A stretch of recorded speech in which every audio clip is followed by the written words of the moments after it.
Hello friends, welcome back to my channel. இன்றைக்கி நம்ம டிஃப்ரெண்ட்டாக ஒரு இனிப்பு பணியாரம் தான் பார்க்க போகிறோம். வாங்க வீடியோக்குள்ளே போகலாம். அதுக்கு முன்னாடி நம்ம சேனலில் ஃபஸ்ட் டைம் பார்க்குற வியூஸ் ப்ளீஸ் சப்ஸ்கிரைப் பண்ணி வச்சுக்கோங்க. அப்போ தான் நான் போடுற வீடியோஸ் எல்லாமே மிஸ் ஆகாமல் உடனுடனே உங்களுக்கு நோட்டிஃபிகேஷனில் வரும். நான் இந்த பணியாரம் பண்ணுறதுக்கு கொஞ்சமாக ரவா எடுத்துருக்கிறேன்.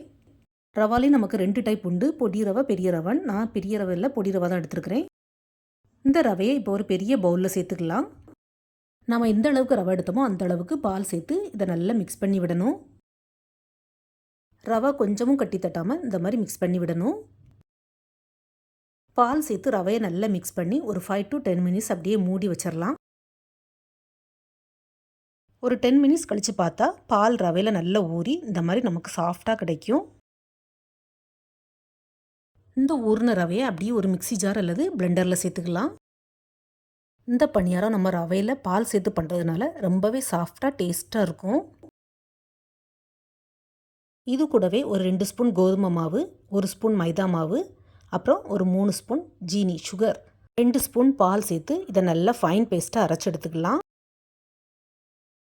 ஃப்ரெண்ட்ஸ், நான் இந்த மெஷர்மெண்ட் எல்லாமே ஒரு சின்ன கிளாஸ் அளவு ரவைக்கு தான் சொல்லியிருக்கிறேன். ஆல்ரெடி நீங்கள் ஃபஸ்ட்டில் பார்த்துருப்பீங்களா, அந்த கிளாஸுக்கு தான் நான் சேர்த்துருக்கிறேன். ஸோ கூடுதலோ குறவோ நீங்கள் உங்கள் தேவைக்கு தக்கன ஆட் பண்ணிக்கோங்க. பட் ரவையை ஊற வைக்கிறதுக்கும் அரைக்கிறதுக்கும் பால் தான் சேர்க்கணும். தண்ணி ஒரு சொட்டு கூட சேர்க்கக்கூடாது. இது கூடவே ஒரு பிஞ்ச் சால்ட்டும் ஒரு பிஞ்ச் ஆப்ப சோடாவும் சேர்த்து நல்லா மிக்ஸ் பண்ணி விட்டுக்கலாம். சோடா உப்பு சேர்த்து பண்ணும்போது நமக்கு பணியாரம் இன்னும் நல்லா சாஃப்டாக ஃப்ளஃபியாக கிடைக்கும். கூடவே கடைசியாக கொஞ்சமாக ஏலக்காய் பொடி சேர்த்து நல்லா மிக்ஸ் பண்ணி விட்டுக்கலாம். நல்லா மிக்ஸ் பண்ணி விட்டதுக்கப்புறமா இந்த பேட்டரை ஒரு 15 to 20 மினிட்ஸ் கொஞ்சமாக ரெஸ்ட்டில் வச்சுக்கலாம். 1/2 hour கூட வைக்கலாம், தப்பு இல்லை. ஏன்னா நமக்கு பணியாரம் நல்லா சாஃப்டாக கிடைக்கும். அதுக்கு தான் இந்த மாதிரி மூடி வைக்கிறோம். பாருங்கள், உங்களுக்கு பார்த்தாலே தெரியும் பேட்டர் இருந்ததுக்கு கொஞ்சம் பொங்கி வந்திருக்குது. இப்போ கேஸ் ஸ்டவ்வில் ஒரு கடாய் வச்சு அதில் கொஞ்சமாக எண்ணெய் ஊற்றி சூடு பண்ணிக்கலாம். எண்ணெய் நல்லா சூடானதும் அதில் ஒரு குழிக்கரண்டி பேட்டர் எடுத்து ஊற்றிக்கலாம். எண்ணெயில் பேட்டரை ஊற்றுனதுமே மாவு கீழே போய் தங்காமல் டக்குன்னு பொங்கி மேலெலும்பி வந்துடும். நமக்கு பேட்டர் இன்க்ரீடியன்ஸ் கரெக்டான மெஷர்மெண்ட்டு இருந்தால் மட்டும்தான் பணியாரம் இந்த மாதிரி பொங்கி வரும். இந்த ரவா பணியாரத்துக்கு பேட்டர் மெஷர்மெண்ட் ரொம்பவே முக்கியம்.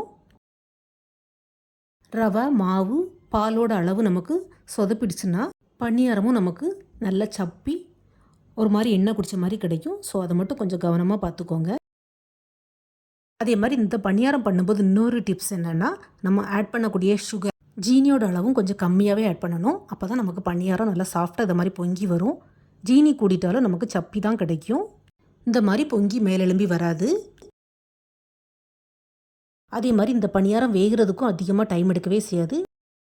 ஒன்றை ஊற்றிட்டு அடுத்தது நம்ம ஊற்றுறதுக்கு முன்னாடியே ஊற்றுனது டக்குன்னு வெந்து மேலெலும்பி வந்துடும்.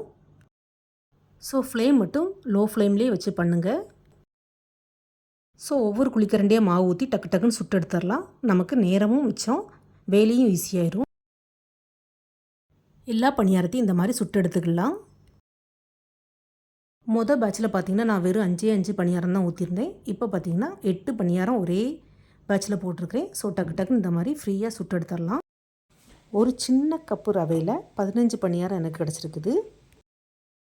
இந்த ரவை வெள்ளை பணியாரம் உள்ளேயும் நல்லா வெந்திருக்குது. சாப்பிட்றதுக்கும் அவ்வளோ டேஸ்ட்டாக இருக்கும். வீட்டில் இருக்க பொருட்களை வச்சு ஈஸியாக ரவை பணியாரம் எப்படி பண்ணலான்னு நம்ம இந்த வீடியோவில் பார்த்தோம். நீங்களும் இதே மாதிரி வீட்டில் ட்ரை பண்ணி பார்த்து உங்களுக்கு எப்படி வந்ததுன்னு உங்களுடைய ஃபீட்பேக்கை மறக்காமல் கமெண்ட் பண்ணுங்கள். இந்த வீடியோ பிடிச்சிருந்தா மறக்காமல் நம்ம சேனலை லைக், ஷேர் அண்ட் சப்ஸ்கிரைப் பண்ணுங்கள். தேங்க்ஸ் ஃபார் வாட்சிங். See you soon in the next video. Bye.